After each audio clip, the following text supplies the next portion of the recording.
we had filters that we could use.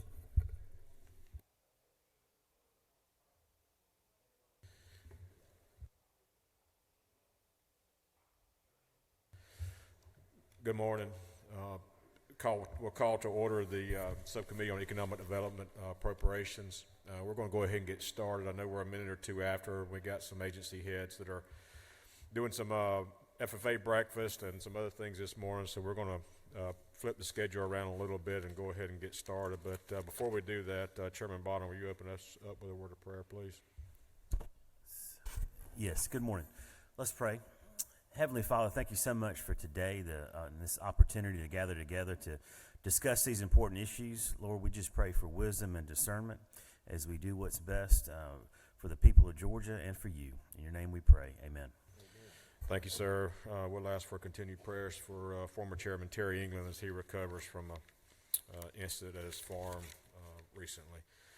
With that, we'll go ahead and open it up. Commissioner Nunn, if you come on up, we'll go ahead and get started with you, and appreciate you being here early on a Monday morning or Tuesday morning. What day is it? It's a morning. Right? Thank you, sir. Thank you for being here. Appreciate it. Thank you, Mr. Chairman, members of the committee. It's great to be with you. Again, Christopher Nunn. I'm the Commissioner of the Department of Community Affairs. And for any who may be new, I'll just remind you that DCA serves as the state's Housing and Community Development Agency. And in that role, we are responsible for assisting communities across the state with comprehensive planning, with housing, with issues of community development ranging from historic preservation and downtown development, as well as infrastructure and other community needs. And then also we play a role in economic development, in the economic development team administering incentives and loans. As I work through our FY26 budget, working off of your tracking sheet, I will just say there are 70 to 80 different programs that we administer. I'm not going to get into the details of each program, but I'm going to speak at a high level and really would group the changes or the recommended proposals in our budget into three categories. The first of those are enterprise changes. The second of those is presentation changes, which is why I brought one slide. And then the third are substantive changes. Those enterprise changes are consistent throughout the budget in other agencies, and so I won't spend a lot of time on those. But I think it's worth explaining the presentation changes, because that really is the bulk of the changes in our budget. For about 7 years, we have been working on a plan to really consolidate or improve the way that we present and administer our budget. I want to give a lot of thanks to the House Budget Office, as well as the Senate Budget Office and OPB for their help in doing this. It was somewhat facilitated by the shift to next gen from an accounting standpoint. But up on the slide, you will note that we are proposing a shift from 13 different program budgets to 7 program budgets. And this is both in the interest of administrative efficiency. We administer our agency or we are organized really into those buckets that I just mentioned: community development and housing. This also aligns with our organization, and it provides for increased transparency in our budget. So at the request of the House and Senate, you will note that there are 4 areas: building construction, historic preservation, state economic development programs, and then our accountable housing initiative. This was a special project that was launched last year that I will speak to, each of which is separated out in our FY26 budget.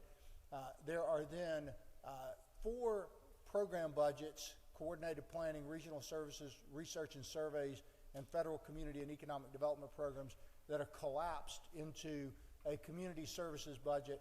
And then our housing programs, home ownership, rental housing, and special housing initiatives would be collapsed into the housing initiatives. Order of magnitude, that building construction, which is under 16.2, is about $315,000 total. The community services which is under 16.3 with lots of moving parts there as some of these programs are collapsed into that. It represents about $9 million in state funds and then a significant amount of federal funding. The historic preservation is $1.8 million in state funds and significant federal dollars. State economic development is about 13.7. The housing programs on the state side, that's 7.8 million, and of course we draw a significant amount of federal funds there. And then that accountable housing project was a $1 million add in last year's budget. The Departmental Administration is also $1.8 million on the state side. I'm sure there will be questions about presentations, but just to wrap up, I mentioned that there is one substantive change in our budget, and that is in the community services program at line 16.3.4. And this is a recommendation to increase that budget by $902,279 and that would be for pass-through funds for the regional commissions. We have 12 regional commissions across the state. Cumulatively, they receive about $2 million, again, total for the work that they do to facilitate comprehensive planning, particularly in the rural parts of the state. Those regional commissions are really important to our communities as they assist them with their planning, but many of them also assist with grants, both the application and the administration of grants, which help them to draw down other federal funding and other state funding to do community development initiatives. That's really the only substantive change in our budget, again at 16.3.4. But with that, let me stop, and I'm sure I can maybe answer some questions on the presentation. Well, thank you, Commissioner, and thank you again for being here this morning. You touched briefly on it, but can you talk a little bit more on 16.7 and 16.11, the housing initiatives, both home ownership program as well as the housing initiatives in 16.11, as to how much we pull down in federal funds and the success of those programs? Yeah, so I'll start on 16.7 on the home ownership programs. So home ownership is actually a program that is entirely funded by bonds. So it is neither state nor federally funded. And I'm proud to say that DCA, the Georgia Housing Finance Authority continues to maintain its AAA bond rating. As some have heard me share during the session, over the last 43 years, I believe it is, we have assisted more than 53,000 Georgia households achieve the dream of home ownership. That is a program that saw a significant dip during the COVID era because of a lack of housing product and a number of other reasons. But through some great work of our team, we launched a program last year that's very focused on our veteran population. 9% of the loans we originated last year, in conjunction with community banks, were to veterans, first-time home buyers, who presumably would be staying in our state because of that. So home ownership programs are entirely funded through our bond issuance. That's not a state liability. On the other housing programs, so let's see, I think that's 16.11. We could spend a lot of time, and I'm happy to spend as much time as you would like, talking about housing in its full breadth. But what this includes, about $150 million of that are housing choice vouchers that are federally funded, and they are administered by the state for very low income populations. And again, many of these are a core part of our workforce, but they are earning less than 30% of AMI, as area median income. And so we administer that program. There also here are home dollars. That's kind of a permutation of the Community Development Block Grant program that was launched in the mid-90s out of HUD. Those home funds enable us to do some homeowner rehab in some of our rural communities. Some are familiar with a program called CHIP, a program that's a competitive grant to communities across the state. It also helps us to plug gaps, funding gaps in some of our tax credit developments. And then lastly, there are some emergency solution grant funds that are really more geared to homeless populations. I think that captures the totality of the federal funds that are included in 1611. Were those the two areas you were asking about, Mr. Chairman? Yes, sir, that's correct. Thank you, and thank you for that explanation. Any questions from members of the committee? You got one? It doesn't come on. Chairman Green. Thank you. Under your recommended consolidation program, if the federal government cuts funding, which of those would be greatly affected? So I'm going to think out loud. Think I'm an out loud. extrovert. Building construction is entirely federally funded. Community service program includes a substantial amount of federal funds. So let's see. You'll note that the state funding there is roughly $9 million, and the total is $70 million. That would be significant. Historic preservation, similarly, it would be significantly impacted. State economic development programs, and it's is true to its actual definition. Those are state funds. Our housing initiatives are predominantly funded through federal funds. And then the Accountable Housing Initiative is a state program, and then the Departmental Administration is also substantially federal dollars there. So much of this would be very at risk if there were specific programs. I should say at the federal level and as the Community Development Agency for the state, I think that there are 80 different federal funding sources that we work with. So HUD would be our primary agency, but we also work with Commerce. We also work with the National Park Service. We also work with Treasury. So it would probably be dependent on how broad of an axe that was swung. Thank you. Chairman Bonner. Thank you. Commissioner, what kind of cost savings does the department look to see as a result of this consolidation? So in truth, this budget consolidation, it provides for administrative efficiencies on our end. It is because I have 3 deputy commissioners that run the agency. When we have to go through budget cycles and each one of those is having to administer 4 or 5 different budgets, there's certainly some time savings that is attached to that. In terms of total cost savings, I think we will see how that plays out, but it's not a significant cost savings that we have projected. It's more how do we free up that time so that we can better serve the citizens of the state. Any other questions from members of the committee? Commissioner, thank you. Thank you for being here today. And if any additional questions come up, we'll certainly circle up. And appreciate you being here. Thank you very much. Thank you, sir. For members of the public who are here, we will do public comment at the end of the presentations. There's a sign-up sheet here at the front desk if you wish to sign up. If you'll go ahead and do that, we'll do that when we finish up with all these state agencies.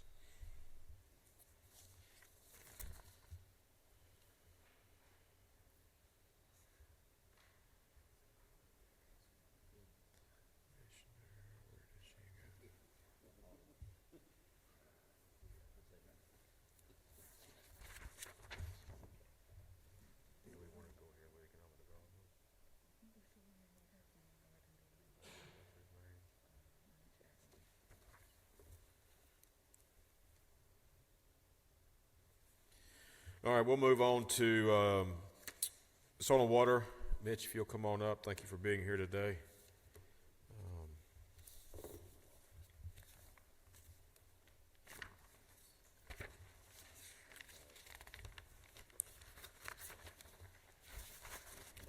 Good morning, Mr. Chairman, members of the committee. Thank thank you for the opportunity to come discuss Soil and Water's FY26 budget. We're referred to as 13.7 and can be found on page 18 of your tracking document, I believe. Real quickly, to start off, we have two statewide adjustments, 13.7 and 13.72, that really just total about $1,100. Moving on to 13.73, though, we do see an increase of funds for maintenance of our watershed dams. And briefly here, just to kind of give some definitions of the dams that we'll be targeting with these 150,000, will be the Category 1 dams. And what Category 1 dams is if there's a failure on that dam, there's potential loss of life. We do have a second category, Category 2. Failure of that dam, there's potential loss of structure, but no loss of life. And they do not fall under any safe dams rules and regulations that we have to abide by. And a permitted dam means that a Category 1 dam meets the Georgia Safe Dam Act rules and regulations that meet the standards that EPD and Safe Dams have signed off on that. So another quick overview, there are about 200 Category 1 watershed dams across the state. Of those, about 170 are Soil and Water Conservation District owned. So those 170 are the ones that we're focused on. And currently 60 of those are permitted. To give the committee an idea of what we could do with this 150,000, in FY24 we had we maintained 62 dams that cost us about $165,000. As you can see, just an average just shy of $2,700. And when I say routinely maintained, I'll give you an idea of what we would be doing with this money is, I guess, your left there is a dam that we would classify as needing routine maintenance. There's some bush hogging, there's some spraying that needs to get done. On the right, you see a finished product. It's been mowed down, it's been sprayed. We're taking care of that vegetation, prohibiting any more growth. And in the middle picture there, we also do some metal works, those risers that they can get clogged, causing issues. We'll get down there or send somebody down there to get those cleaned up and repair any small pipe issues. We do some heavy maintenance. I want to mention that while we're talking about maintenance. Significantly heavier project. This time the picture on your left has some pretty heavy tree growth. Picture on the right is the finished project of that dam. I will say this dam in particular in Pickens County was probably one of the heaviest jobs that we've had to do. And then again, of course, Mr. Chairman, when the heavy maintenance is done, we'll maintain it, yearly mowing and spraying process. Reason for maintenance, there's two reasons. One, I mentioned we want these dams to be in compliance with Safe Dams rules and regulations. Second reason is a financial reason. Our partners at USDA, to get these dams permitted, if they have to go through a rehabilitation process, we ran some numbers just recently in the office, and with the ones we just finished up in the fall and some other ones we have coming up on deck, we're averaging about $7.4 million for average cost of a rehab.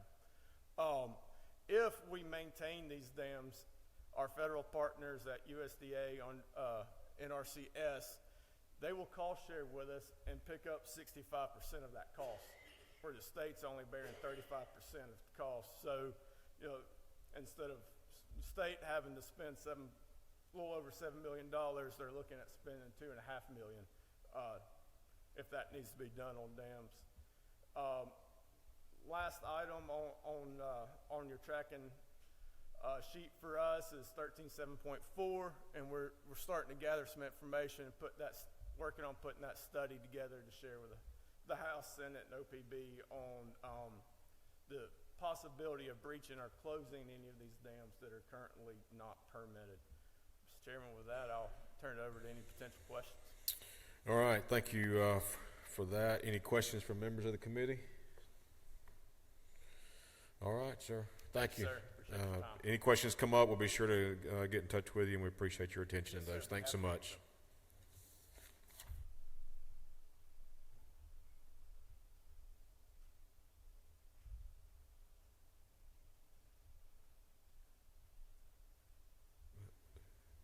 All right, Department of Economic Development. Sydney. Good morning.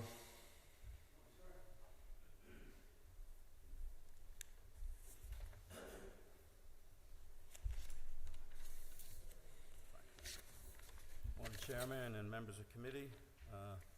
Commissioner Wilson again sends his regards. He is traveling, promoting the state, and that is what we do at Economic Development. We are the sales and marketing arm for the state of Georgia, and we promote business, we promote tourism, we promote trade, the arts, and film, and so we have a lot under our umbrella, and we've been very successful over the years.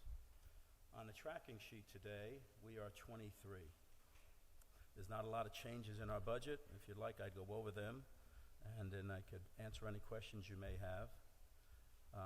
Outside of the basic housekeeping of, this is 23.1, in the admin of housekeeping type items for teamworks and insurance and things like that, we do have a $250,000 ad. That's 23.1.3. That was also in the amended budget, and that is for the Georgia Joint Defense Commission and Defense Community Economic Development Fund. And like we spoke in our amended budget, this is a fund to help with the Defense Committee and the community, and they have board meetings throughout the year.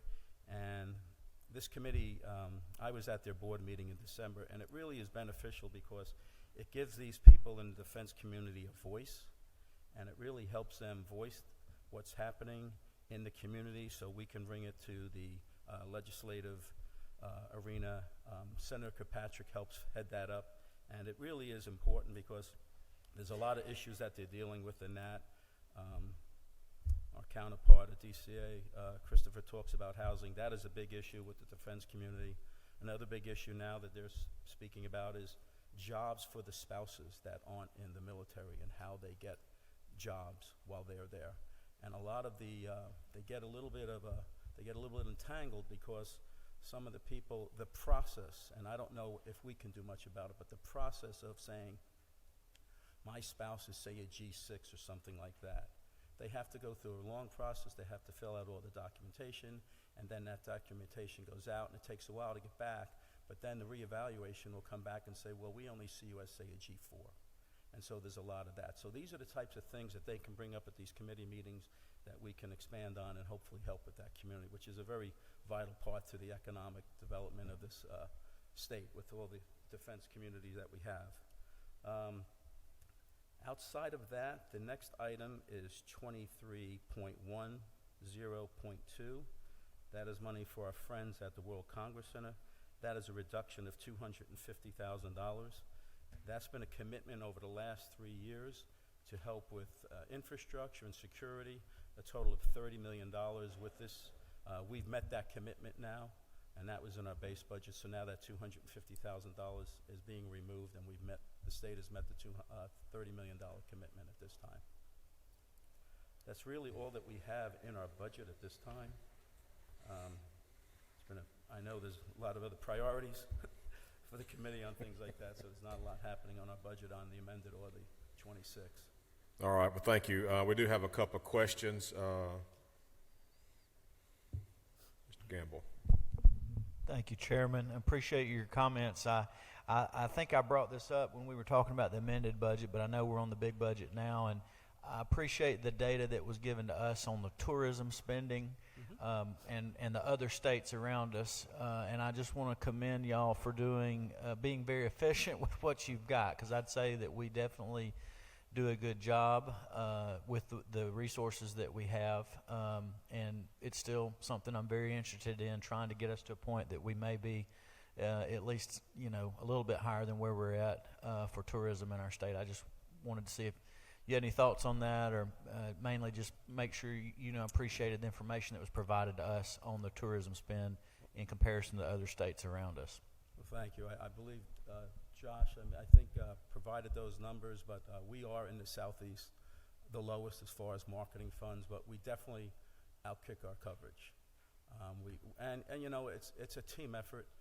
We have, visitor information centers, tourist centers all around the state. We work with all the communities, and as you well know, everything is a team effort in economic development, and we have great relationships, and that really helps. And Georgia has some great locations. People want to visit Georgia. Having the airport certainly helps.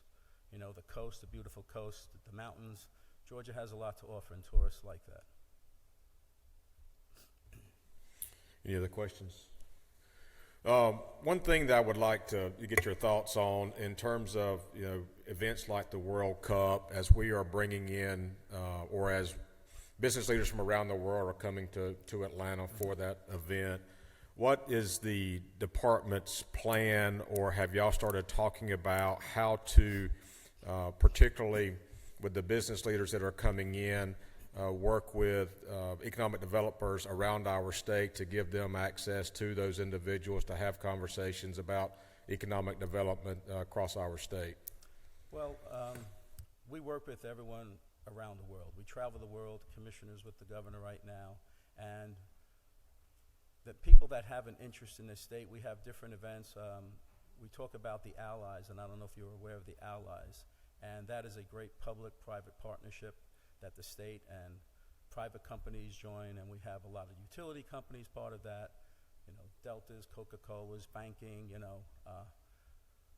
streaming companies and things like that. And basically, all these partners realize that a rising tide helps everybody. People are going to need banking. People are going to need streaming services. They're going to want these different things. And so what we do is we have them at different events. We just had the quail hunt last week, and we invite people in, and we get to show them different parts of the state. The red carpet tour, where we go to the Masters and we take them to different parts of the state. That's how we talk about the different things. We bring them in, and again, that is a partnership-driven thing. We work in our location, and it's a tremendous location. We have all our utility partners there, so it makes it very easy when someone's coming to visit us. We can show them. We have Quick Start in our building. We have the utility partners in our building, so we all can work together and show them how organized and how Georgia has everything going for them. And so we do that, and we take pride in that because it's very serious on who we're bringing in. We're just not inviting anybody. These are serious people that are looking to invest in Georgia from around the globe. And so that's one of our best ways of doing that. And like I said, we have people scattered around the state. We have regional people that are around all the regions of the state, the 12 regions, and they're working with businesses. And over 80% of that are small businesses. That we're out there helping small businesses and what's their needs, what they need, and how we can help them. Right. No doubt we have some great opportunities that the department has utilized. Red Carpet Tour is one of them. We get a lot of great comments about that.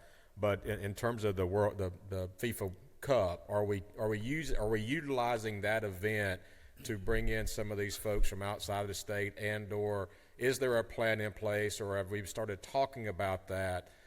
Again,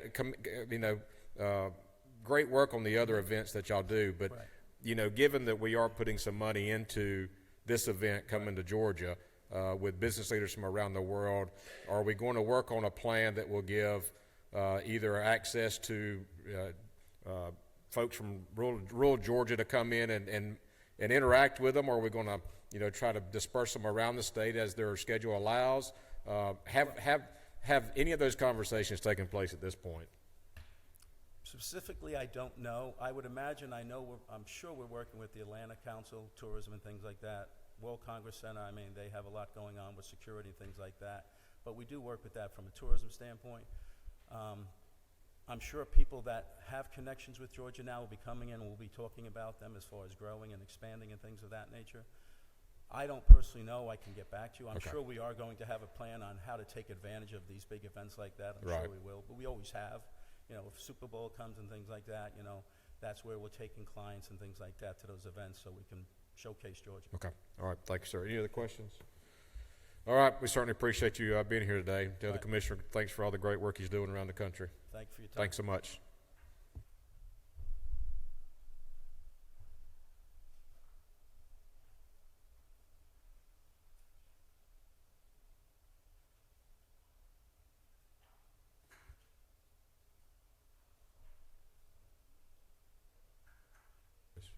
Commissioner Harper, you ready?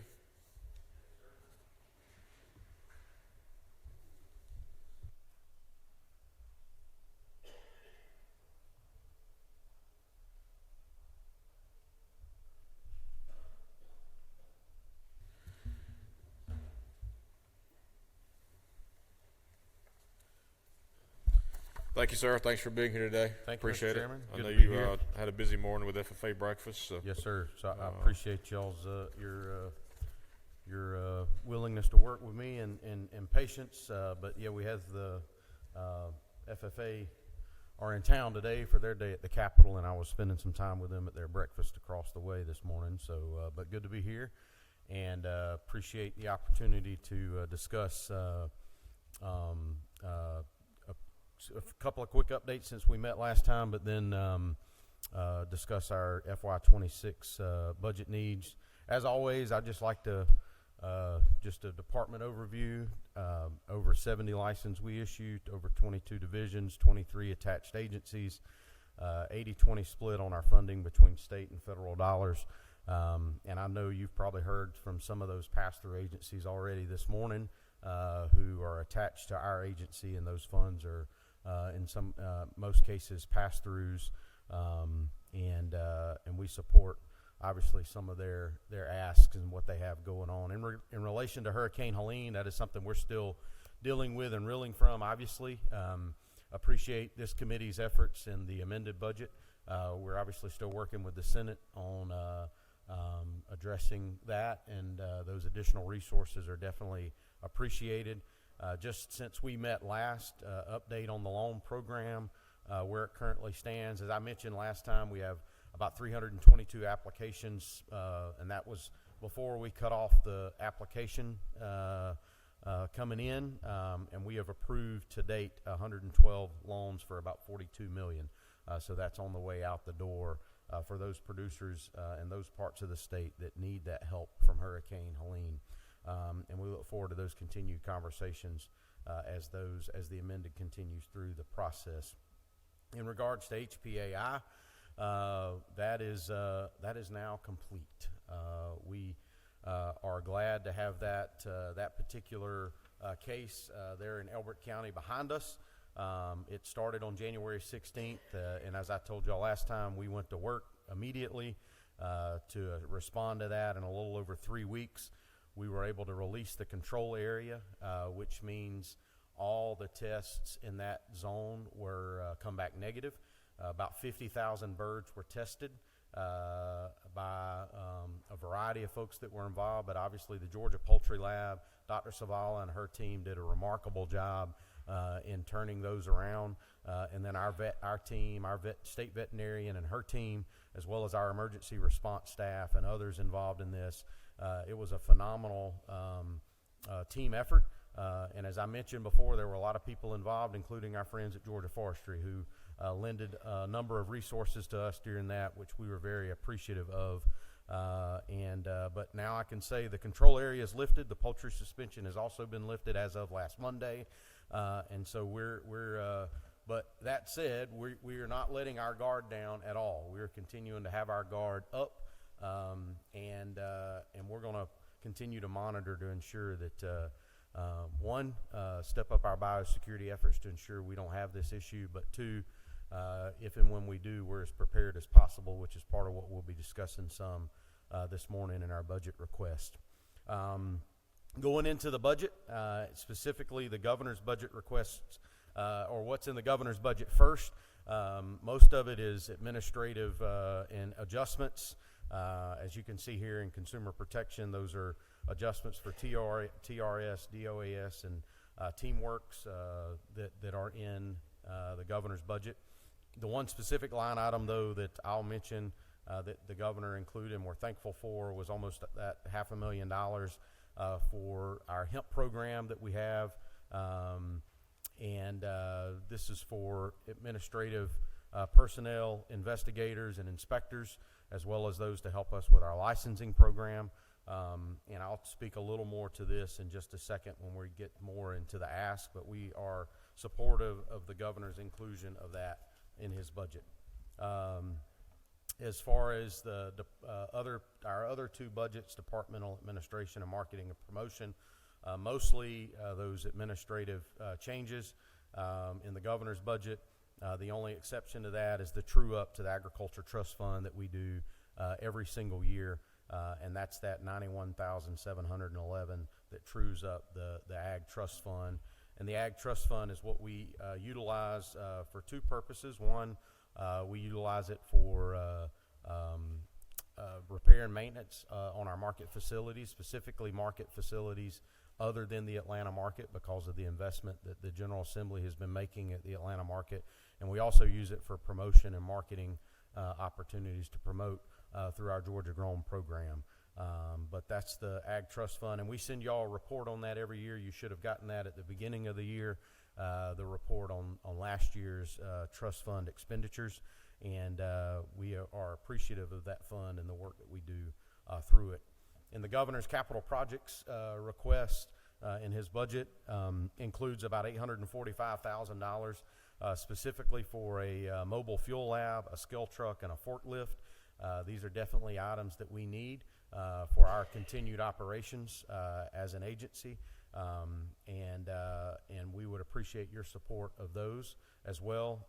Obviously, this is some of those particular items that we have are many years old and have many miles on them. So it's these are definitely needed so we can continue the job that we do every single day. And lastly, in the governor's budget, and our budget is a little over $1 million for the completion of the recommissioning at the Tifton Lab. Y'all helped us with some funding in that last year. This finalizes that recommissioning and finishes that project off. Just as a quick mention, the budget does include in the GBA's budget specifically about $45 million for the renovation of the agriculture building. As many of you know, we are in a temporary space right now, and we would appreciate your due diligence and your efforts in getting that across the finish line so we can go more back to our permanent space in the agriculture building.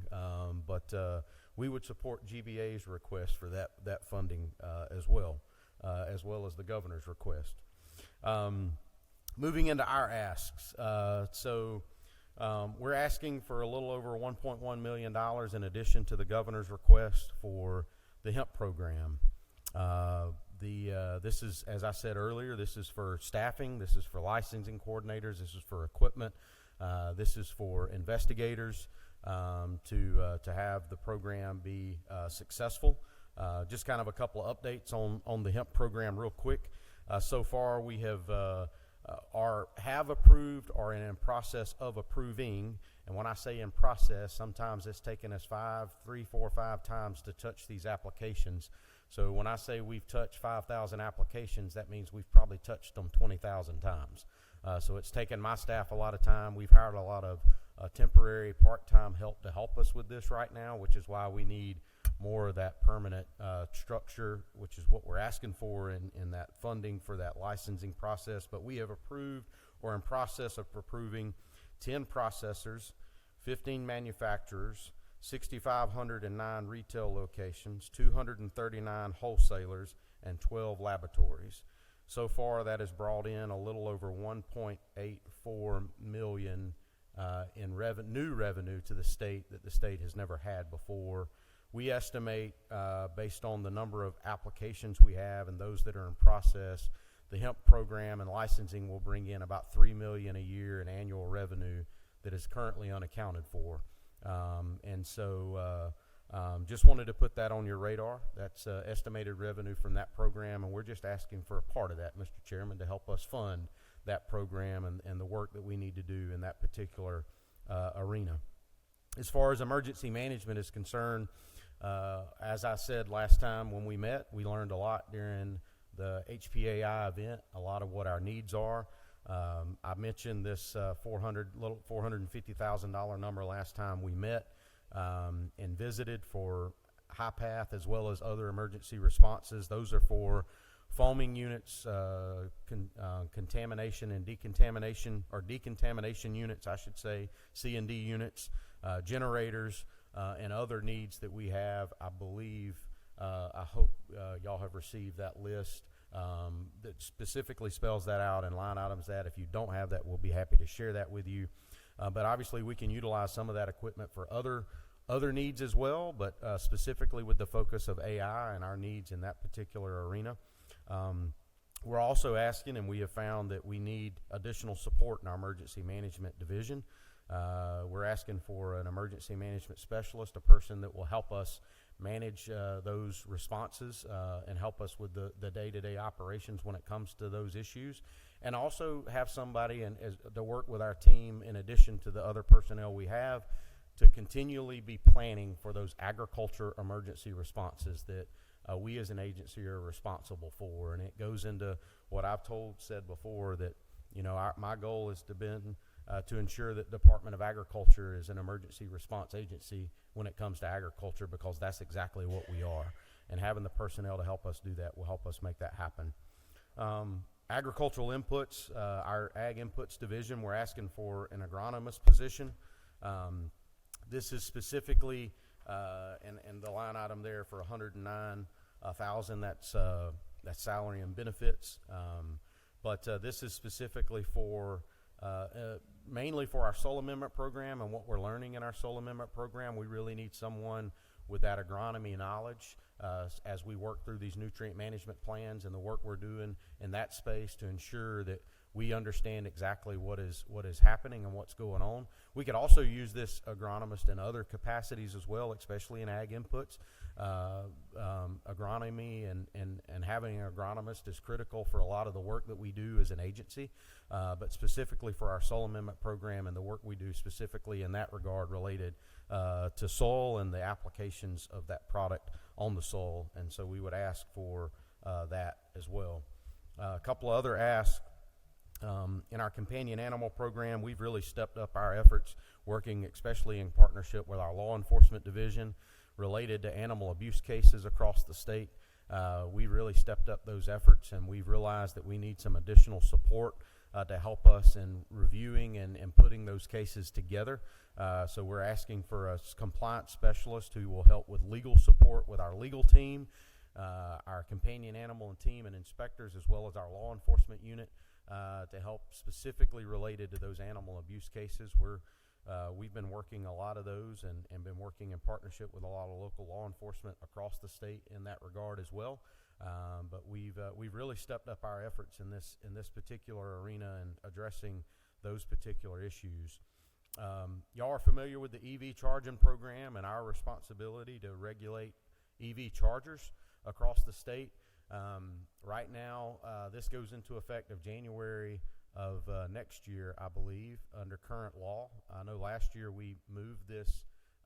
It was supposed to go into effect this year, and General Assembly, with your help and working together, we pushed it to this next January.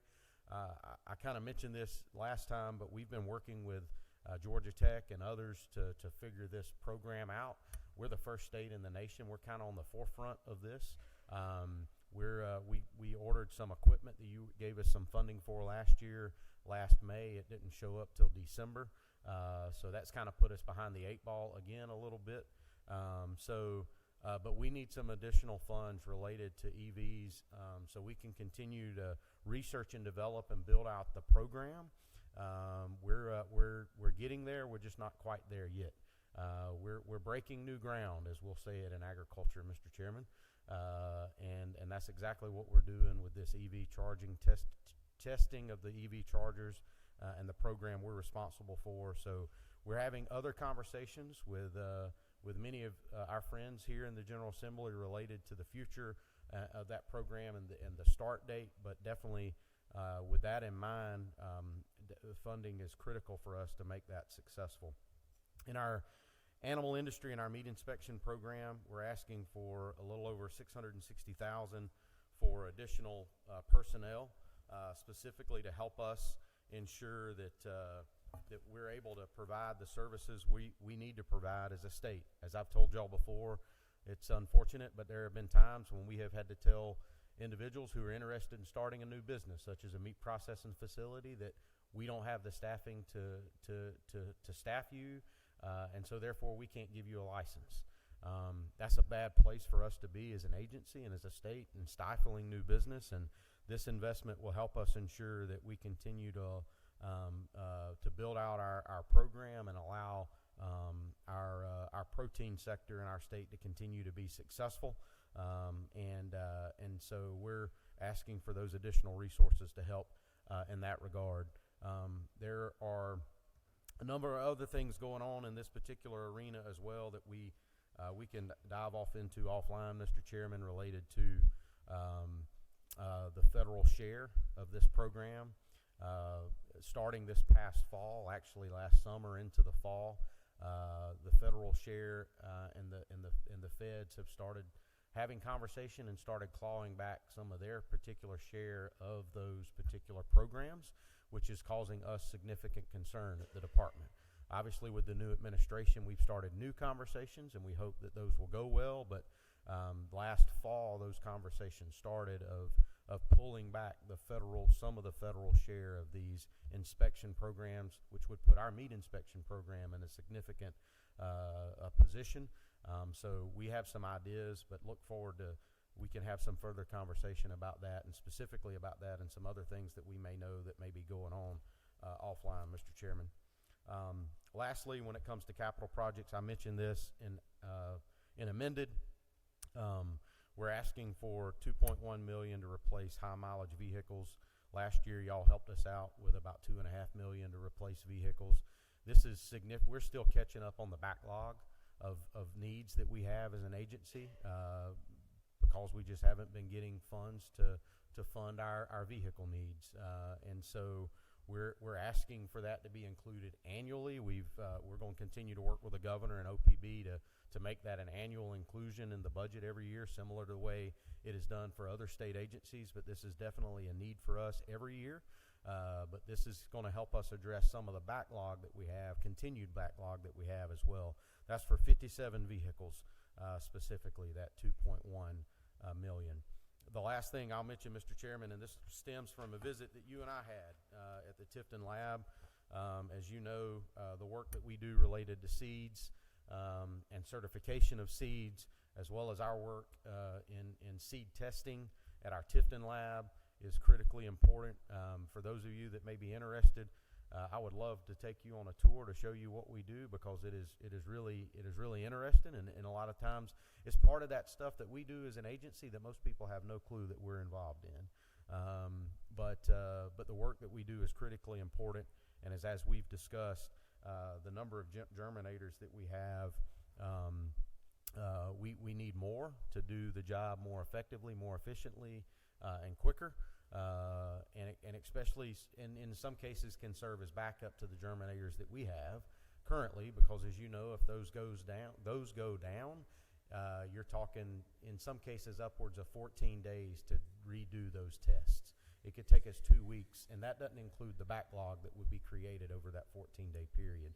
So this would be for a design study to look at those additional germinators in Tifton.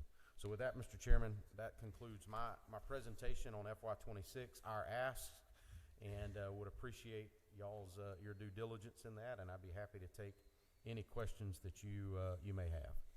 Well, thank you, Commissioner. On the Tifton Lab, particularly when it comes to seed germination, you and I did have the opportunity to visit that lab.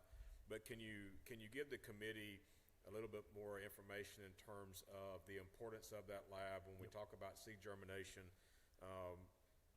Why is that important to the agriculture industry? So a couple of things, and I'll speak specifically to peanuts, because that is by far the largest single sector of seed that we deal with. The Tifton Lab and our lab and the Department of Agriculture it's our responsibility to certify those seed. Our staff at the lab are approved certifiers. But we also have those that are also approved under that have their purity certification as well. There's only about 100 of those in the entire nation, and we have 2 of them at the Georgia Department of Agriculture, which is a substantial attainment for us.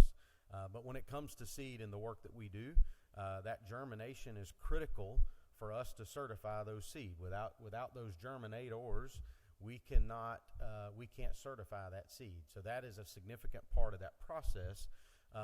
in giving us the ability to do that. Why is that important? Well, when farmers buy that seed and they get that certification from the Department of Agriculture, they can have confidence in the seed and knowing that that seed is good. We don't do this just for peanut seed. We do this for a variety of seed, but we're in peanut season right now, as we like to call it at the department. That starts late in the fall, December, January, and we run up until peanut season, and planting begins in the early parts of April. But those certifications we do year-round on all types of seed. But without that, our agricultural industry would kind of be in the dark, just to be honest with you. And this is that process that gives confidence to the producer and confidence to the ag sector that we're starting with good seed. And as you know, Mr. Chairman, if you don't start with good seed, you're not going to have a good crop or a good harvest. It all starts with that very, very beginning, that critical stage of that seed, and that's the work we do at the department. Those germinators are a critical component of us being able to do that. Absolutely, Commissioner, and thank you for the work on that. As you and I talked about during that, it was not quite what I expected, having a background in agriculture and as a farmer myself, but understanding the very important role that lab plays in providing information to producers, particularly on peanuts. And I do believe, we are the #1 peanut producing state in the country. So over 50%. Absolutely. Yes, so thank you for your work there. Any questions from members of the committee? Chairman Bonner. Hey, thank you, and Commissioner, thanks for what you and the department do. You guys had, and every year I'm even more and more impressed. This Valentine's Day, and instead of giving my wife roses, I gave her a dozen eggs. She appreciated that even more. My question is, do you see the price of eggs coming down any in the near future? So actually, to your point, Representative Bonner, I saw a video over the weekend where they were auctioning eggs off as a parody, right? But no, the egg prices have been significant. And as I mentioned last time, HPAI, avian influenza, has had a significant impact on egg prices across the country. It is a continued battle. I know now Secretary Brooke Rollins, who just started, I think our first official full day was this past Friday. She has definitely committed to putting every resource available at USDA and all the great minds to work to ensure that we're able to address HPAI as quickly as possible, to ensure that we're able to bring those egg prices down. That's going to be the critical piece of this. In Georgia, that's part of what we do at the Department of Agriculture. Our role is to ensure that we keep AI out of our state. And our emergency management team and our veterinary staff and others, that's part of what they do every single day. And that's why it's critical that we have those resources we need to address that, to ensure that it's successful. So we're going to do our part in helping to address that and keep our guard up. And when we see it, we're going to address it quickly. Hopefully we don't see it again, never see it again. But we're going to continue to work with our federal partners also to find ways to address it nationwide, so we can bring those prices down and ensure that the consumer can enjoy those low costs at the grocery store that they always have when it comes to the American food supply. Thank you. Chairman Tarvin. Thank you, Mr. Chairman. Question from the past. About the time you were elected, I guess, we had a negative pressure problem with the new poultry lab up in Gainesville due to air conditioning or fans or whatever. Is that under control now and everything working fine? And are you familiar with that? Yes, I am familiar with that. I just wanted to take a glance and make sure my answer was about to be what I thought it was supposed to be. That is, as you know, the General Assembly has invested a lot of money in addressing those issues at the poultry lab. That issue has been handled, and thankful to the investment of this body and others, we're able to address that issue. Speaking of the poultry lab, I also know they're asking for some specific related equipment. That equipment will definitely help us in relation to HPAI as well. That need is critical for them to be able to turn over the tests that we need them to turn over during an AI response, but also do the daily work that they already have to do anyway. So we would support those efforts, but the Poultry Lab has been a critical component and a critical partner for us as an agency and as an industry. But yes, thanks to y'all's help, your investment, we've addressed those issues. Thank you, sir. Any other questions from members of the committee? Well, Commissioner, thank you for the great work you are doing for agriculture and consumers around our state. We know you've had your plate full with AI and other events as you have talked through this morning. So thank you for the work that you and your department are doing and your employees. And we know that they're leaving their homes to go out and make sure that we're protecting, number one, the industry, but Yes, number sir. two, consumers. Well, I appreciate it. Thank you, Mr. Chairman, and I appreciate what y'all do. And I failed to mention this a second ago, but our lab doesn't do work just for Georgia producers. We do work for states all over the Southeast, and so it's a critical part of what we do for all of Southeastern agriculture. But appreciate our work together between this committee and our work at the department to ensure that our number one industry is successful. Thank y'all for your help, and look forward to our continued conversations. Good to be with you. Y'all have a good morning. Thank you, Commissioner. Georgia World Congress Center.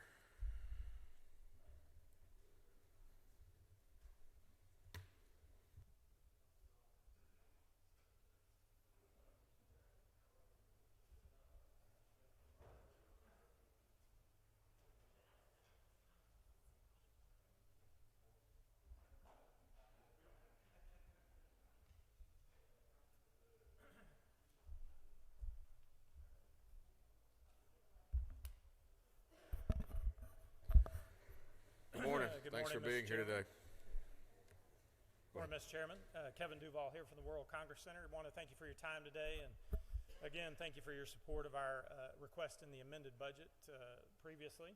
The Georgia World Congress Center doesn't have a specific request for FY26, but we're here to support the request by the Metro Chamber Atlanta Sports Council for additional funding for upcoming sporting events that we have. We're going to host in Atlanta over the future years of the Super Bowl and Men's Final Four. As a reminder for this body, the World Congress Center, the Atlanta Sports Council, the Mercedes-Benz Stadium, and the ACVB all form a local organizing committee that goes out and bids on these important events that brings tourists to Atlanta. And we're part of the team, or Team Atlanta and Team Georgia, to bring these events, special events, to our campus and the impact they have. I'm happy to answer any questions relative to that, or we have some folks from the Atlanta Sports Council in the room that could help talk about that. Maybe to step back to address one of your questions I think you had earlier, just heard you loud and clear on our coordination for FIFA next year, that we need to make sure we continue to expose Georgia businesses and folks that might be coming to do business in Georgia during these large events, because it certainly exposes Atlanta and the state of Georgia to these wonderful corporate partners, et cetera. So we'll work closely with DECD and also the Metro Chamber on that. Awesome. Thank you, and thank you for that. When you said you didn't have any additional requests, the gentleman to my right made a motion to approve. So, all right. Thank you very much. Appreciate it. Any questions from members of the committee? All right, getting off easy today. Thank you. Appreciate it. We're working on it.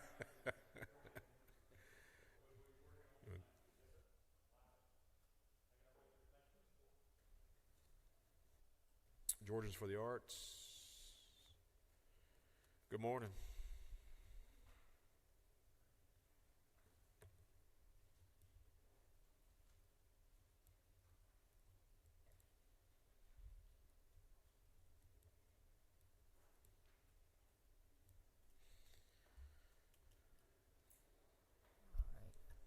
Hello. Good morning. Thanks for being here.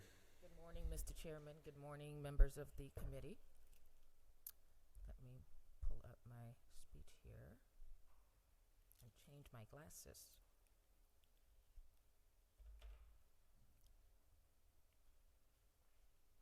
Okay, my name is Waduda Mohammed. I'm the Executive Director of Georgians to the Arts, the state of Georgia's leading arts and culture advocate organization.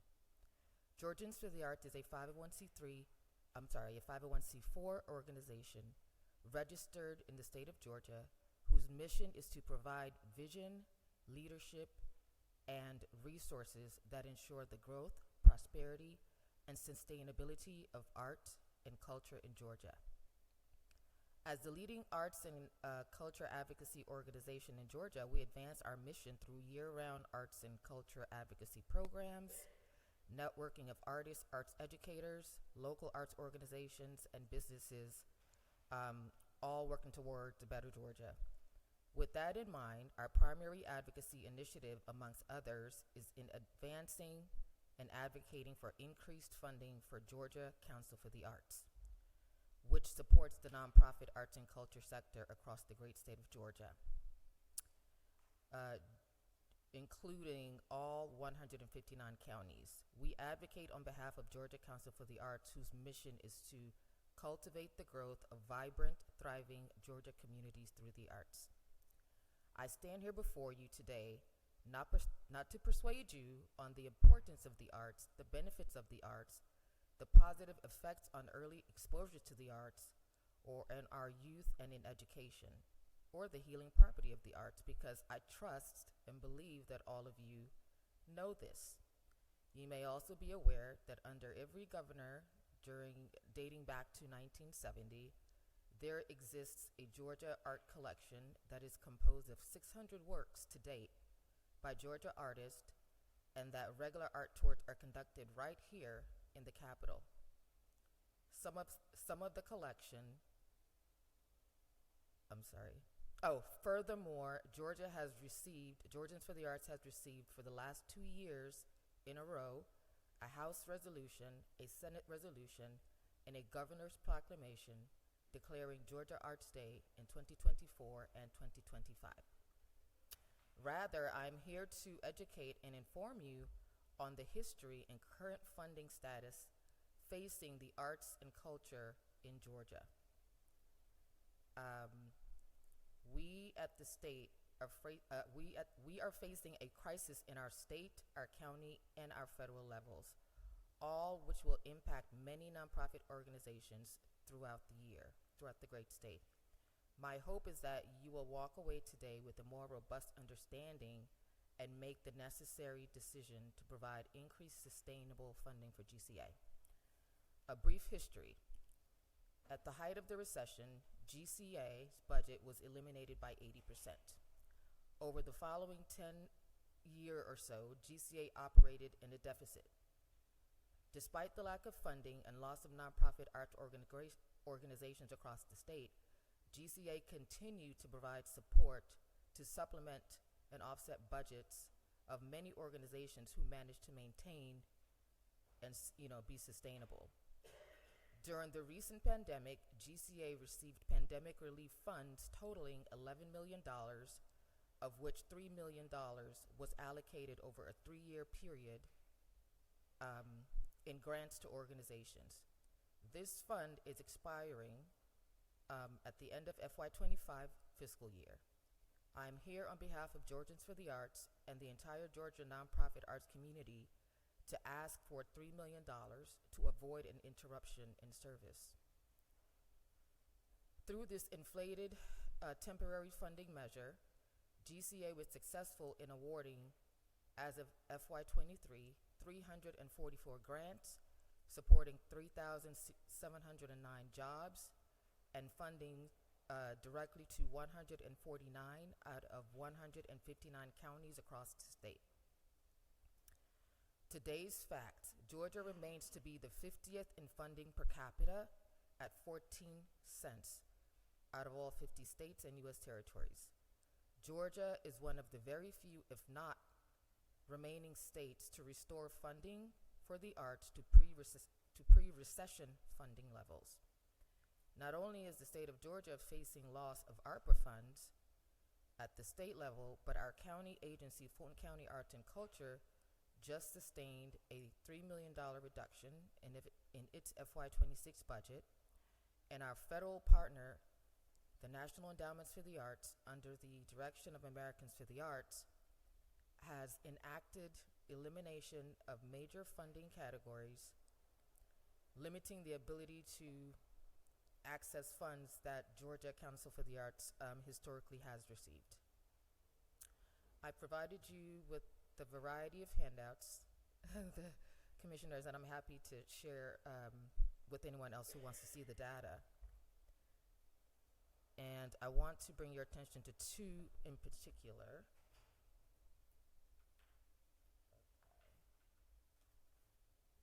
This one here is a study that was conducted by Georgia Council for the Arts. It's, data that shows the economic impact of their agency on the state. $1.3 billion delivered by nonprofit arts and culture, 16.6 million attendees at nonprofit arts and culture events, a total of 19,734 jobs supported by the nonprofit arts and culture sector, are a couple of highlights. And then on the other side, what I really like the most is $4.7 million total amount awarded, 344 grants awarded, a high concentration, 54% are grants in Metro Atlanta, and that is just because Metro Atlanta has the highest concentration of nonprofit arts and culture organizations, the High Museum, Fox Theater, all of those lovely agencies who fall under our category. And again, there's 149 counties that have received direct funds, and the goal is, that GCA is able to fund all 159 counties, given the funding request. To that end,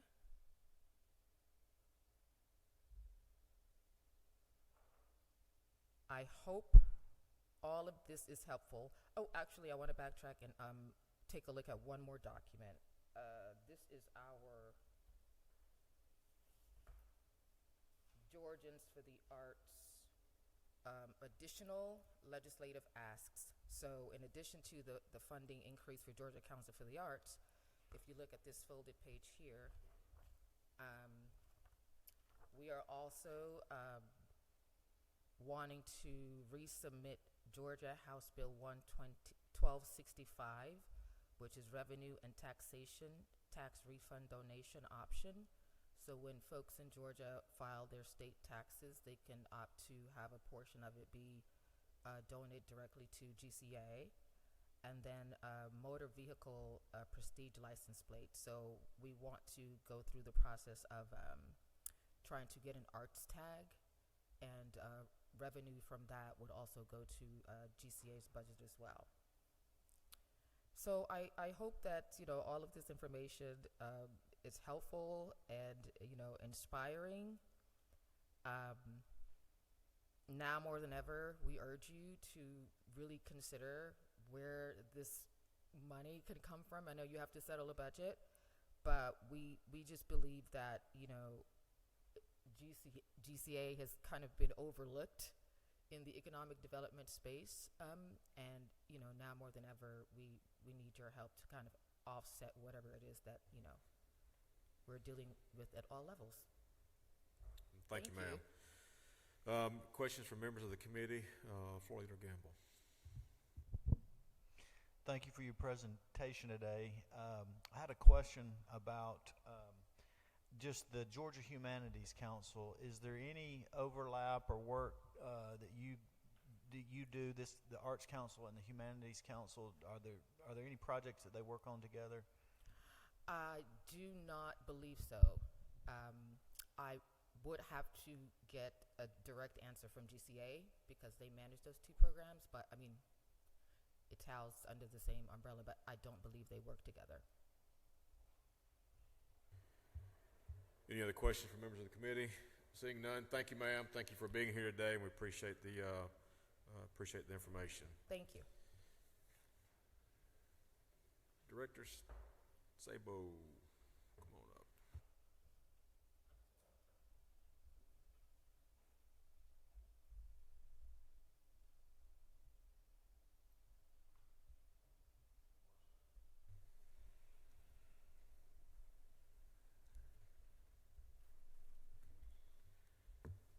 Good morning. Just so you know, I had the opportunity to see some of the employees yesterday burning off some hay fields, some pine trees, and some other events going on in South Georgia. So it's a fun time of year. That is a good time of year. And good morning, Mr. Chairman and committee. And that's the part of forestry I love, and I feel like I've kind of failed because I missed that opportunity now, to be honest with you. Appreciate the opportunity to present and speak with you all this morning on FY26. Going to be a little different feel from the last presentation, but as always, I'd like to remind the committee of what our mission is, and that's to provide leadership, service, and education to protect and conserve the forest. In the amended budget, we were looking at more operational. This for FY26 is more of a support function, is the way I view it. How do we have the tools that we need to do our job? Wanted to put this slide back up here again, and something I failed to highlight last time is last year about this time, and it's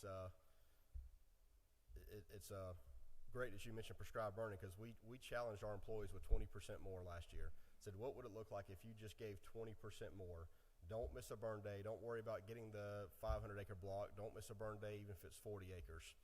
And I'm proud to say that last year they did 35% more over our 5-year average, just really getting after it.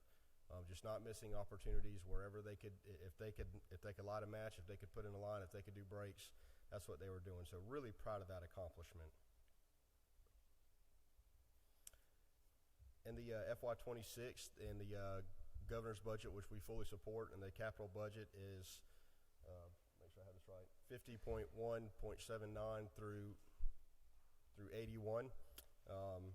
We're looking at 1.41 for equipment, 1.785 for facilities, and 814,000 for some ongoing construction in Liberty Long. And I'm going to touch on each of those a little bit.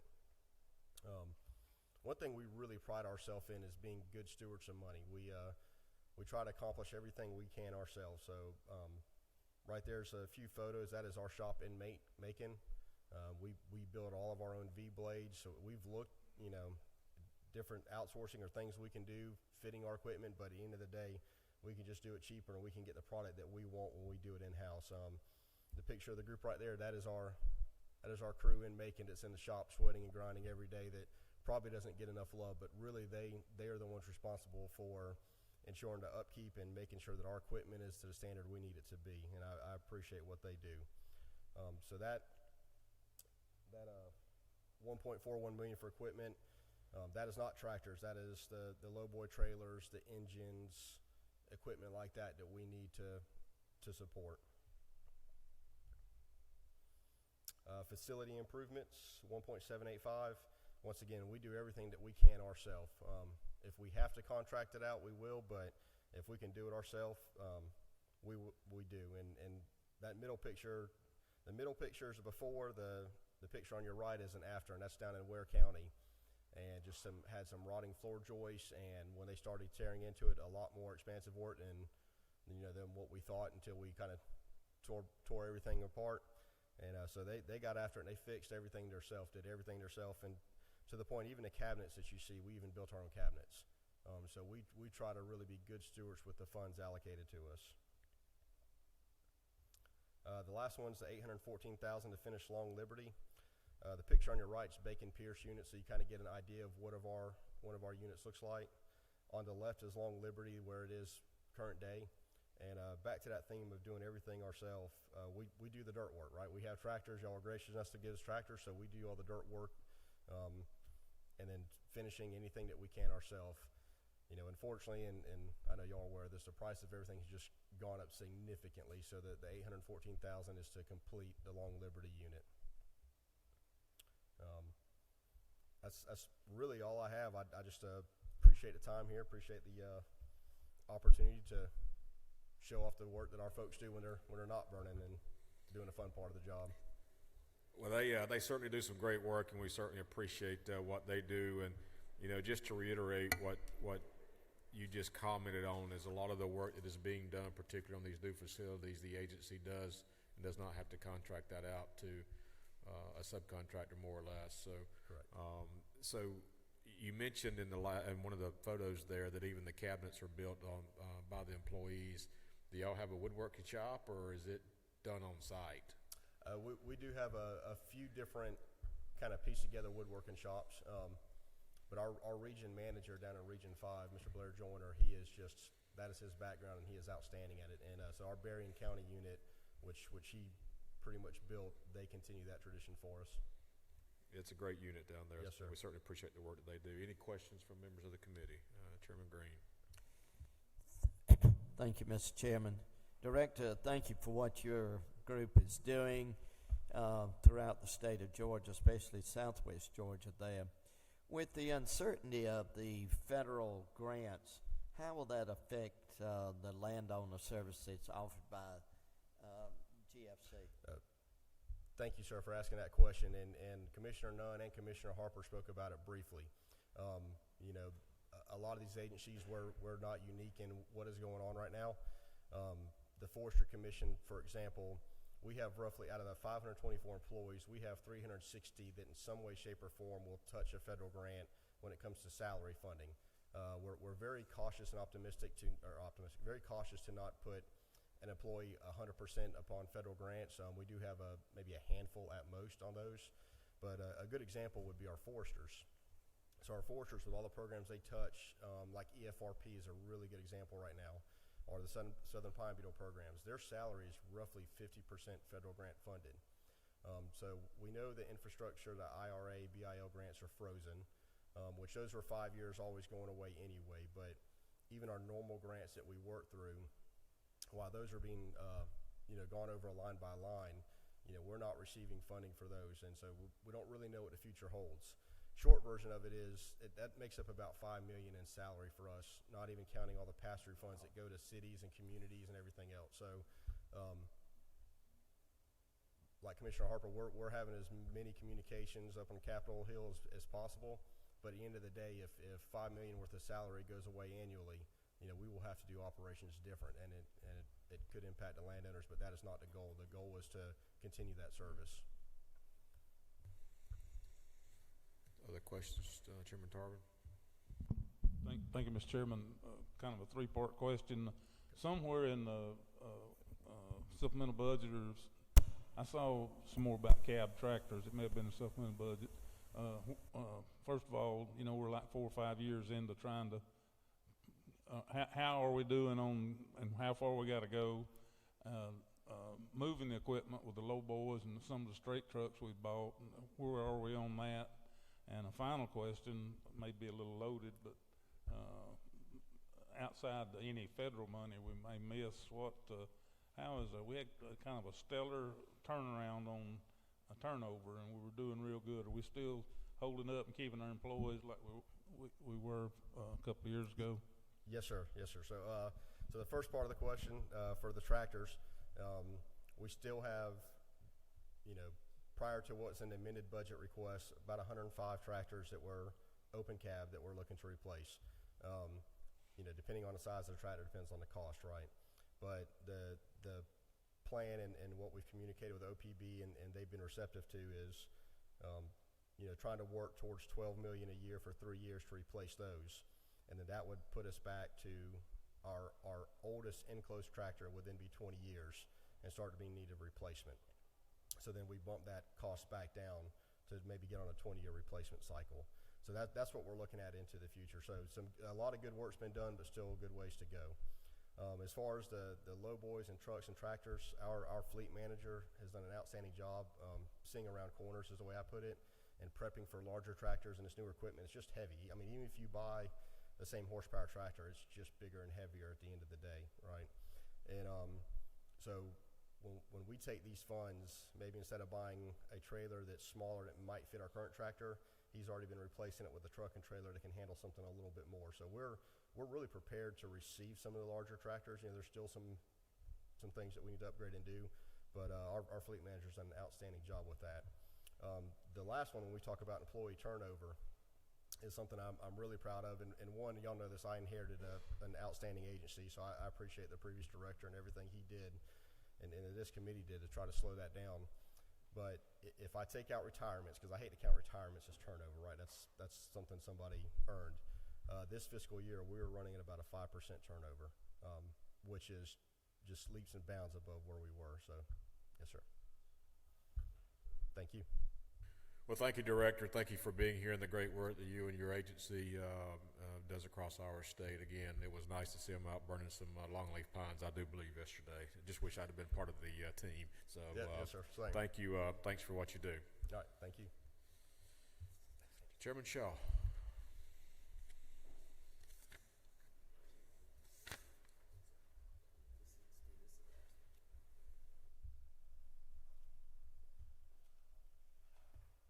Good morning, sir.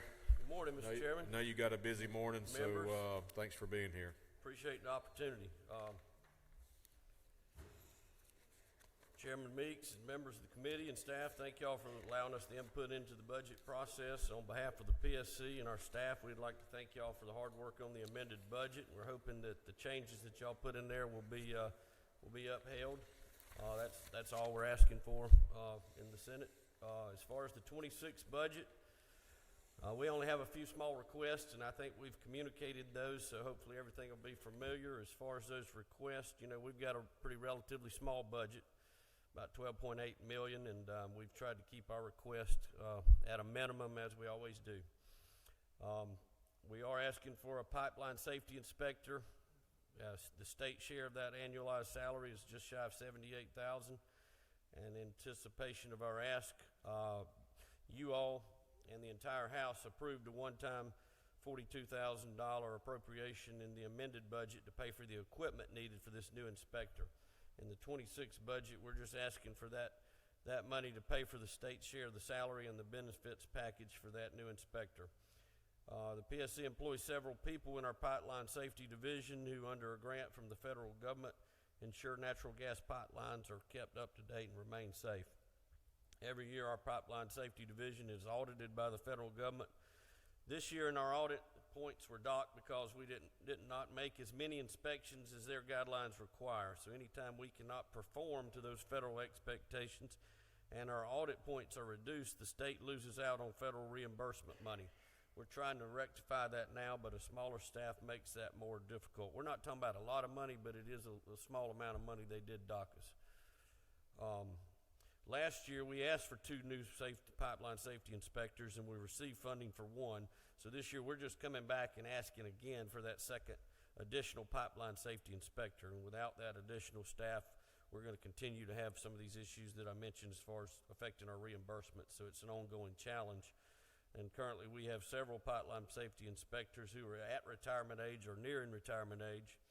And it takes a significant time to seek out, interview, and hire potential employees with that type of experience. And after they're hired, it takes about 3 to 5 years to fully train one of these inspectors and get them fully ramped up. The last one we hired that y'all gave us the funds for last year, we were fortunate to find a guy down in Thomasville that had been in the gas business with the local municipality for years, and he was able to kind of hit the ground running. He's doing a great job.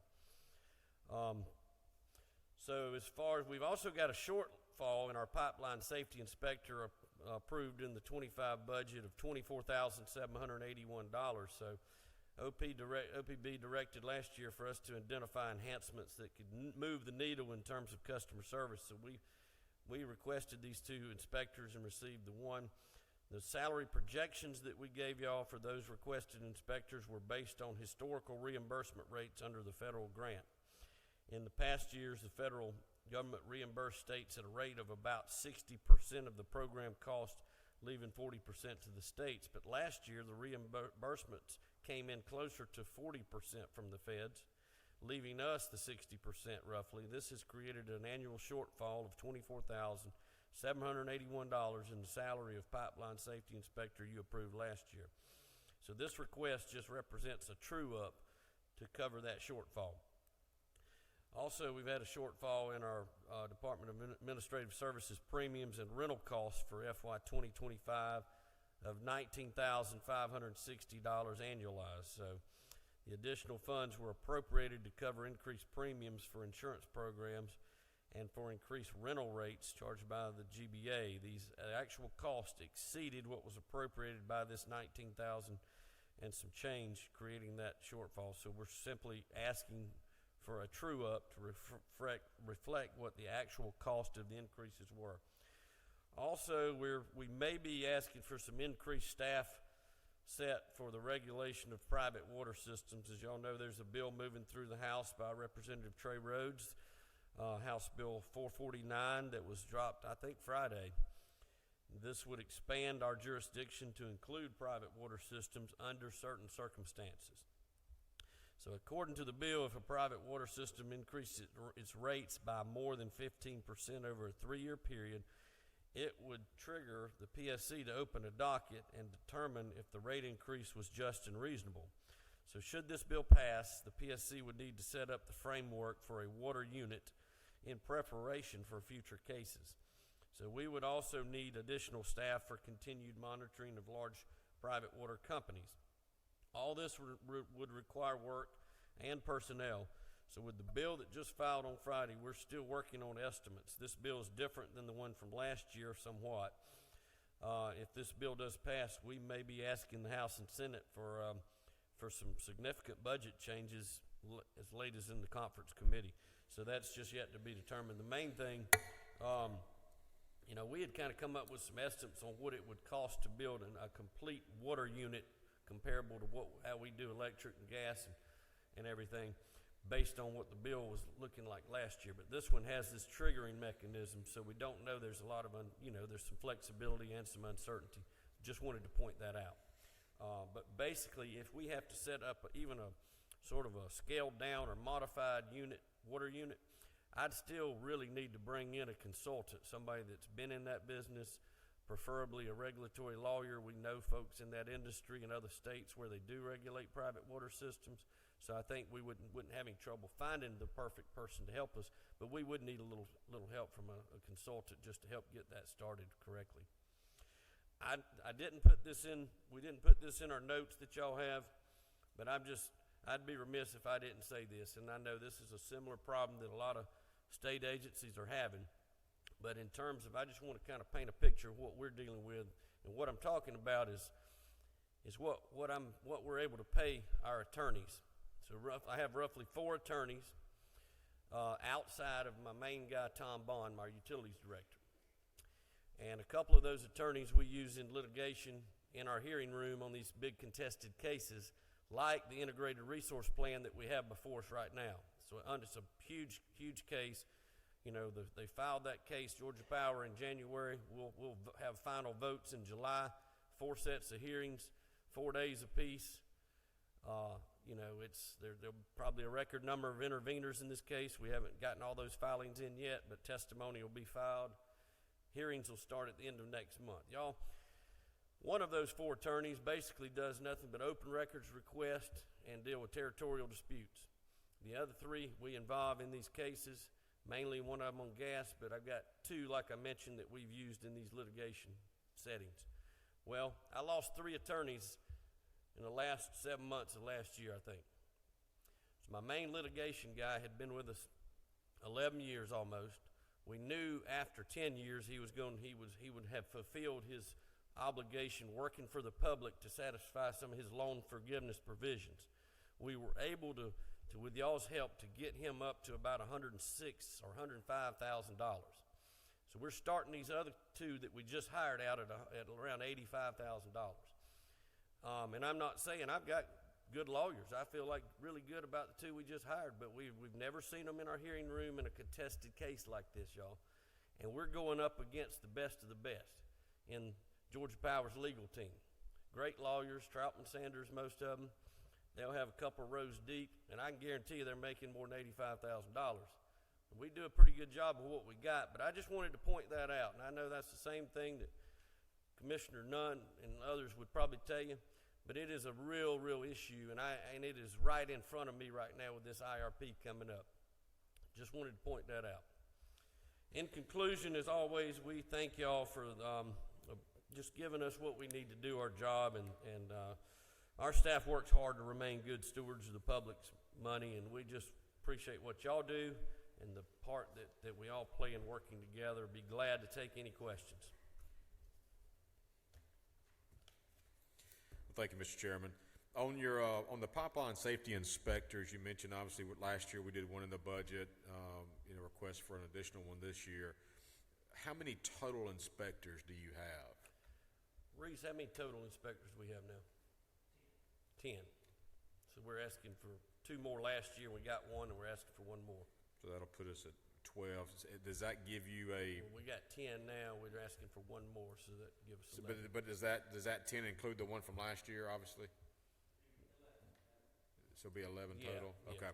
All right, does that give you a full, is that the optimal level of staffing for the safety pipeline inspectors, or would you need more to accomplish what you need to accomplish? I think it gives us what we think where we need to be right now. But now the challenges before us have become greater every year. So I'm not sitting here saying I wouldn't be coming back next year, possibly wanting another one. But as you know, there's so much underground work being done in our state and so much growth that we have, have been dealing with some challenges that are not normal. Okay. All right. Thank you. Any questions from members of the committee? All right. Chairman Tarvin. So right about the time you came on the commission, I think Chairman Green, Mike, and we had some problems within where a lot of people were retiring, and the training period on some of those jobs were, like a year. I think some were in the legal, and I think some were even in the accounting. How are we otherwise than the pay on the attorneys? Are we past we've got a lot of turnover coming up due to retirements, or where we are on that? Yeah, we're not having quite the problems that we had thanks to some of the cost of living adjustments and things that have helped, mainly on the legal challenges where I'm having the biggest challenge. Just like the guy I just lost in November, great lawyer. Like I said, he'd been there 11 years and we had just watched him grow. When I first got there, he was not the lead guy on these big Vogel cases and stuff, but that guy retired. We were able to keep him 2 more years than he wanted to stay. But then this other guy stepped in, and he did a great job in the final prudency case for Vogel. We ended up with a great settlement on that with the help of him and his team and our consultants. But on these other employees, yeah, we're having the same problem that other states are having. They can go out and, for instance, some of our analysts, we've lost several since I've been there, and where do they end up most of the time? Working for one of these regulated utilities. that we work with, and whether it be a natural gas marketer or whoever. But yeah, we're having the same problem that other agencies will tell you. Well, thank you, Mr. Chairman. Thank you for being here. I know you've got a lot going on, and thank you for your time. And look forward to working with you as we complete this budget process. Thank you. All right, that concludes all the agency heads this morning. We do have a couple of folks signed up to speak for public comment. Ms. Shelley Simmons. You'll come on up. Do we have?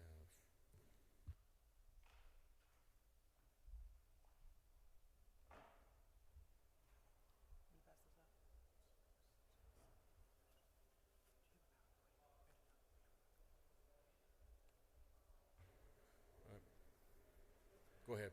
Good morning, Mr. Chairman and members of the board. My name is Victor McRae, speaking on behalf of my executive director, Ms. Shelley Simmons. I'm here today as a representative of the statewide Independent Living Council of Georgia. We are a nonprofit that helps individuals with disabilities facilitate independent living.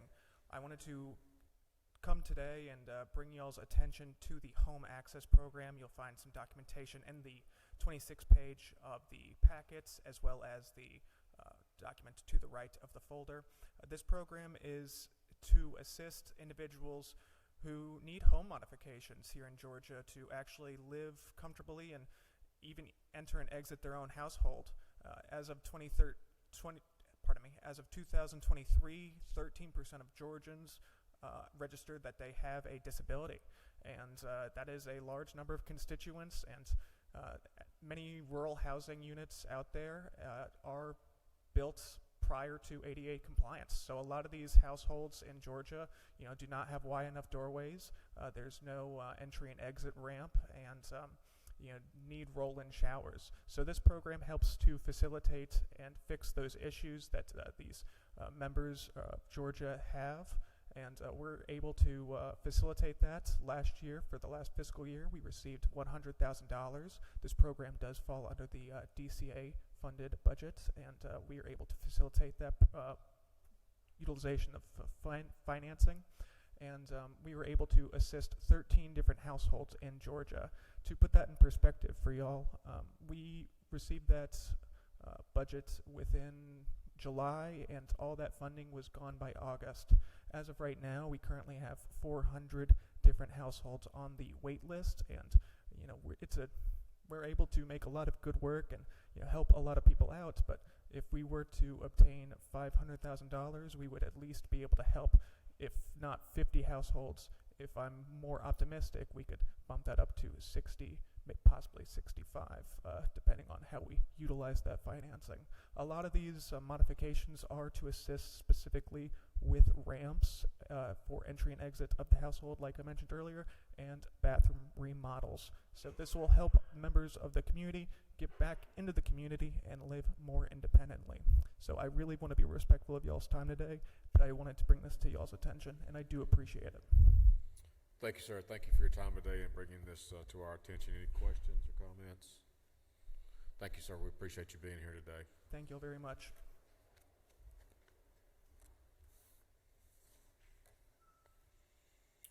Ms. Elizabeth Apley, good morning. How are you today?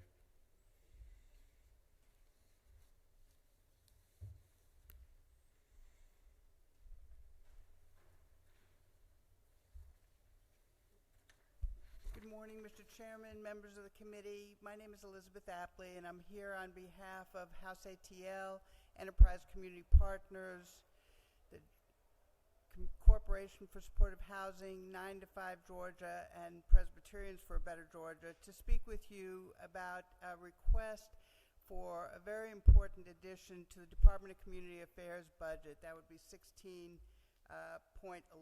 Housing Initiatives. As you know, more than a third of Georgia families are renters, and over half of these are cost-burdened, meaning that they spend over 30% of their household income on rent. In fact, 28% of Georgia renters are severely cost-burdened, meaning they're spending more than 50% of household income on rent. And so what we're talking about is a request for funding for an emergency rental assistance program. This is for short-term rental assistance to help a family through a short-term crisis. It's not about the need for sustained funding for a permanent mismatch between income and rent. We know, and you've heard the governor talk about the fact that many, many Georgians are living paycheck to paycheck.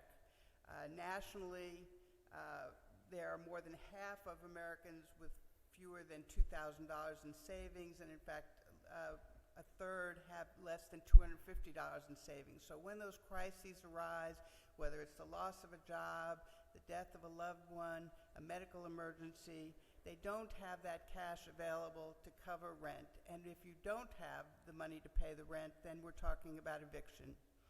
Every eviction in Georgia costs the local community over $11,200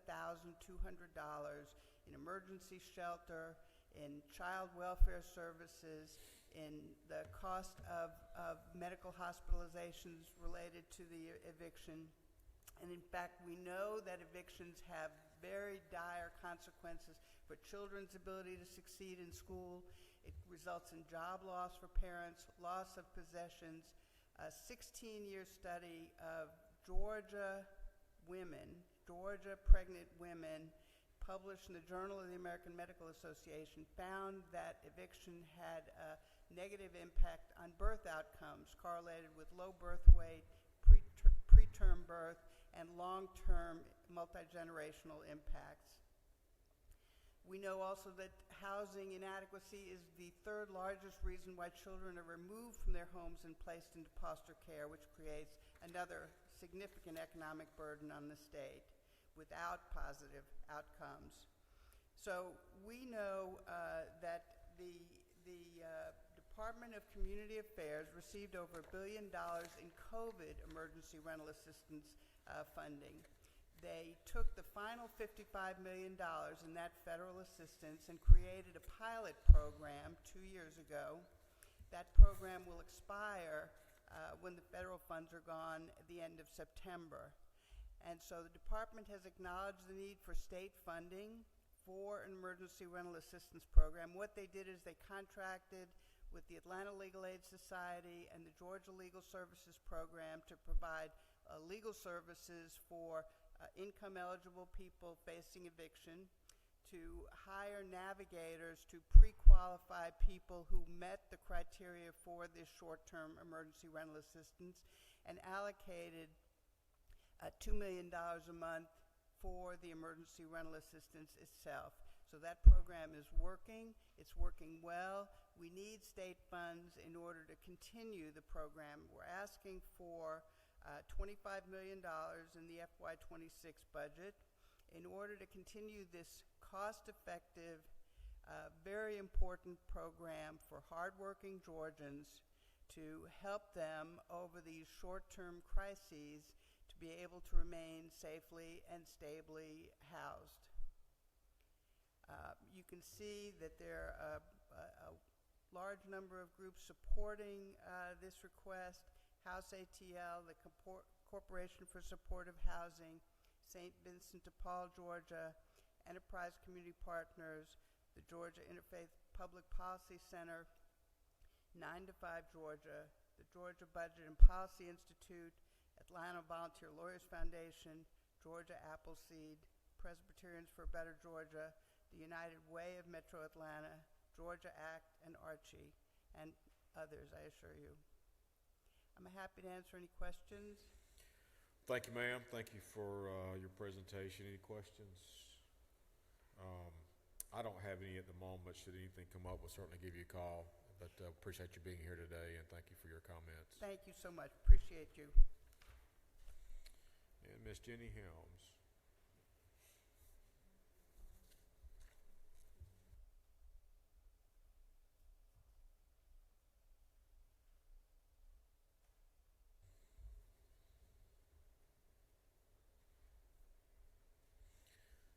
Good morning, and thank you for being here today. Good morning. Go ahead. Chairman Meeks, members of the committee, thank you for letting me speak with you today. I'm Jenny Helms, president of Leading Age Georgia. We're an association that supports nonprofit and other mission-driven organizations that provide housing and services for older adults. So we serve throughout the continuum of care, from independent housing, adult day, assisted living, nursing homes, home health, hospice. And in each case, we reach out to our members and ask them, what are your biggest challenges? How can we help you? And we have over 50 affordable housing members, and they've told us that their biggest challenge is that in each community, they might have 3, 4, or 5 individuals who have unmet behavioral health needs. And what ends up happening is those residents cause a bit of havoc for themselves and for other adults. And this might be due to depression. It might be due to just the hardships they have, because the average person has an income of about $13,000. That's the average income. And so the Atlanta Regional Commission rolled out a program a few years ago with the Atlanta Housing Authority to provide behavioral health coaches, where they go in and they assess the person, determine what's going on, work with them to access mental health, behavioral health, as well as resources, getting them to the doctor. If they need a consultant to come in and help with hoarding, they help with that. And it's been able to help reduce evictions by 99%. And the reason this is so important is, with the income of $13,000, these folks really don't have anywhere else to go. They're going to end up on the streets, and most likely in hospitals where the care is much more costly. We actually worked with the Atlanta Regional Commission and got some grants and got some behavioral health coaches into some of our communities, and it was extremely effective. And so we're really asking you all to consider putting $340,000 into the community affairs budget that would allow for 2 health coaches that could serve up to 13 communities. Right now, our biggest demand is in DeKalb and Fulton counties, because that's where there are the most HUD homes, but we would entertain it in other areas of the state as well, because in any time you have a HUD community for older adults, you're going to have some of this, and it will help keep the communities going and keep the older adults from needing care in hospitals. So thank you for considering this, and I welcome any questions. Thank you, ma'am. Any questions? Not seeing any questions at the moment. Thank you for being here today. If we do have additional questions, we'll certainly follow up and get those answered. But thank you for being here today. Thank you so much. All righty, with that, any